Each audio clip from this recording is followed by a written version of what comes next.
So ayan ngayon mga kaprobinsya sa hapon na. So yung baboy ngayon mga kaprobinsya is kahapon yung kinuha. So hindi na ako nakapag-video. So ayan, ito na lang sila na lang yung natira dito. So ayan, hindi pa ako nakapaglinis. Kasi ayan, walang tubig ngayon. Ayan, walang laman yung balon doon na kinukunahan na namin ng tubig kasi summer na ngayon. Ayan, konti na lang yung tubig. So mabuti na lang mga kaprobinsya is paunti-unti na din na nare-dispose na din natin yung mga baboy. Meron na rin kumukuha. Ayan, kahit pa paano. Ayan, paunti-unti na lang. So sa sunod na buwan is summer na. So hindi natin doon sa kabila. So yung kapag hindi talaga maubos, mabibenta yung mga baboy na ito.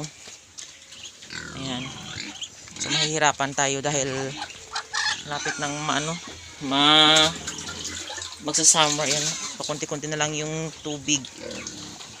Ayan. Mabuti na lang kahit pa paano, sawa ng Diyos, yan, nakabenta na tayo.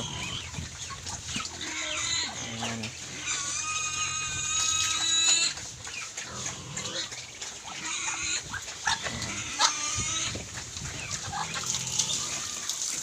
So ito na lang yung yung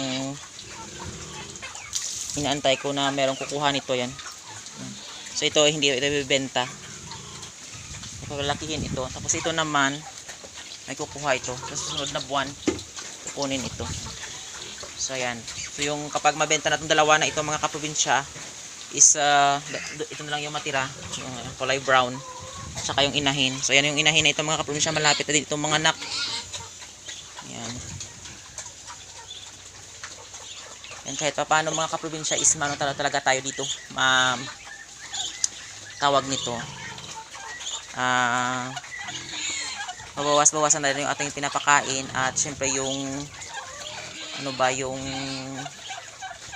pagod at hirap talaga sa pagpapakain sa kanila dahil ngayon mga kaprobinsya is sobrang baba na ng live weight. So buti na lang kahapon mga kaprobinsya yung kumuha na yon is 170 doon sa sa bayan yung pagkuha ng live weight ng baboy. Buti na lang yung kumuha mga kaprobinsya is 180 yung kuha niya doon sa itim na baboy na yun mga kaprobinsya na kinuha kahapon. So kahit pa paano hindi tayo masyado nalugi at meron din tayong nakukuha na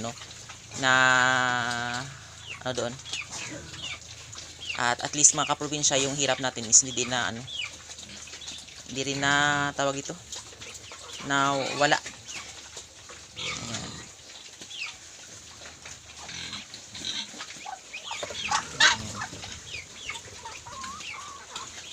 Kaya kung isipin mga kaprobinsya sa sobrang mahal ngayon ng feeds, yung baboy is na lang mga kaprobinsya is 170 sa live weight.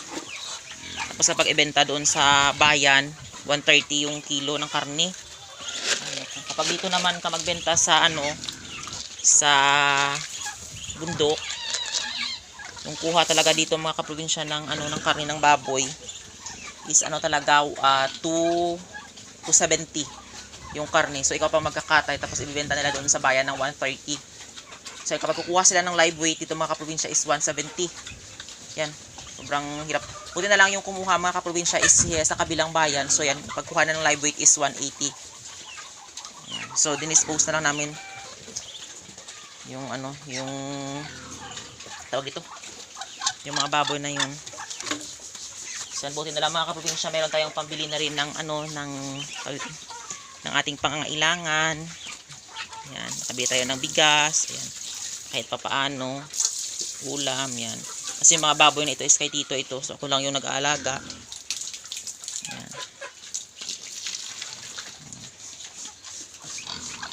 Sa hirap ngayon ng buhay mga kaprobinsya, lahat na lang sobrang mahal ng gasolina. Yan, pati yung yung tawag dito, yung pagkain ng baboy, yung mga ipa ng mais ito is binibili naman dito eh.